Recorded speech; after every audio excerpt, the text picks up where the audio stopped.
Hello friends, welcome to Creative Medicine.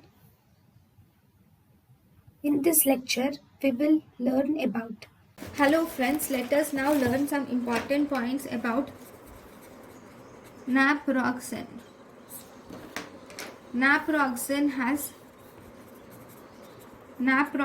has prominent inhibitory effects on leukocyte function. Naproxen has prominent inhibitory effects on leukocyte function among propionic acid derivatives. It has prominent inhibitory effects on leukocyte function among propionic acid derivatives. This naproxen has better efficacy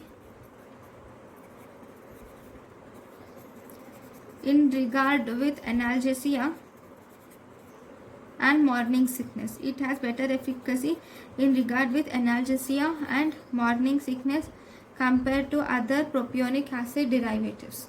Okay, so this is important point about naproxen. Thank you for watching. Thank you and thank you for watching.